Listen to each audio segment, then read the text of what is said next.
James, thank you very much for agreeing to be grilled in the cafe, in this case the Watling Street Cafe, and answering readers' questions. I'm looking forward to it, Will. Excellent. Right, here goes. If I placed an order for a fleet spec 6x2 R Series tractor today, when will it be delivered? If you're looking for an NTG current product, we have some limited available in Q3 next year. Wow.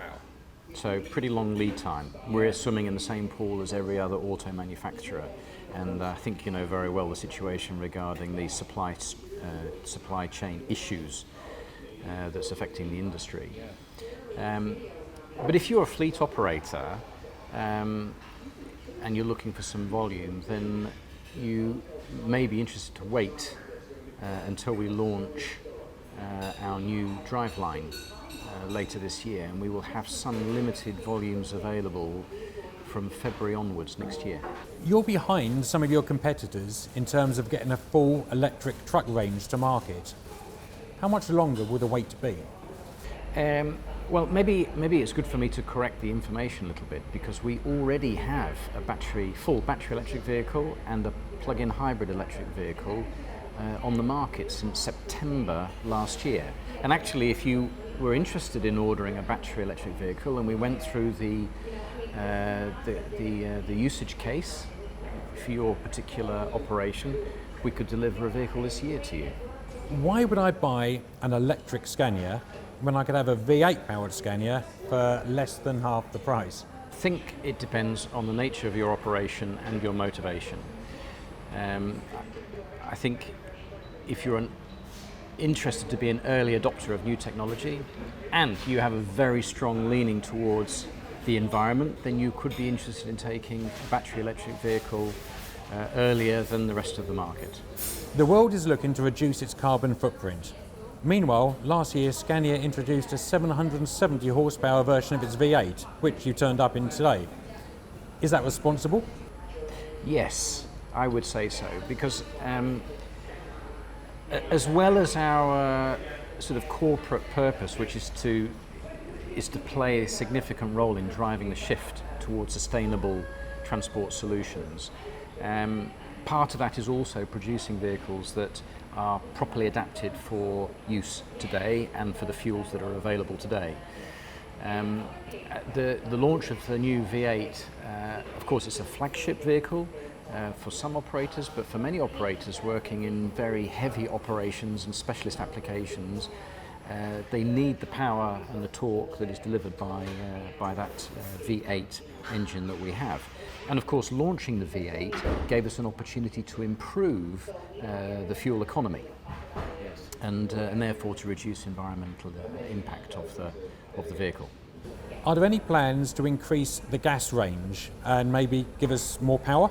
Yeah, so we already have a 410 horsepower gas engine, and what we've been trialling and are now ready to launch quite soon is a 6x2 tractor unit with that 410 engine, and with a fuel capacity of up to 200 kilos, that can give a range of, depending on application, around 700 kilometres.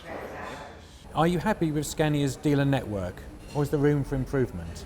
Yeah, I think that in general terms, I'm very happy with the network that we've got. We have a great deal of stability in our own captive operation, our wholly owned operation, but especially with our private dealers. They've been around for many years, very heavily invested in the Scania network, and expert in what they do. And I think that as a network organisation, we support our customers very well. Of course, there's always room for improvement when it comes to the quality of our facilities and the way we represent the brand. And we have a plan or a programme well defined for upgrading and improving. For example, later this year we'll open a new 10 million investment at Eurocentral in Scotland to replace the current facility we have in Bells Hill. But I mean, throughout the UK over the last 5 years, we've even with the current situation, we've continued to invest in network facilities, and we will need to continue to do so as we start that electrification journey. That will bring in a new era of development.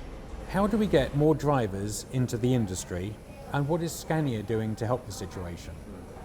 Well, I think we launched the N2G product 5 years ago, and a big push with the new product at the time was to improve the driver's working environment, and I think we were very successful in that regard. And that really has supported our customers in being able to attract drivers into the business. But I think much more than that needs to be done, and I think it's really connected to the general conditions that drivers face. There's a lot of this in the news at the moment, and I think it's connected to not just wages, but also the conditions for stops, for overnight stays, for eating. All of these things need to be improved so that we can create better conditions to attract drivers into the industry. And from your experience working in Europe, do they do it better than us? Yes, definitely I would see this in Europe, where if I look at the quality of the truck stops, the availability of rest areas, overnight parking spaces, the eating arrangements, shower facilities, washrooms, typically are on a much higher standard than I have seen now in the UK in the last few months.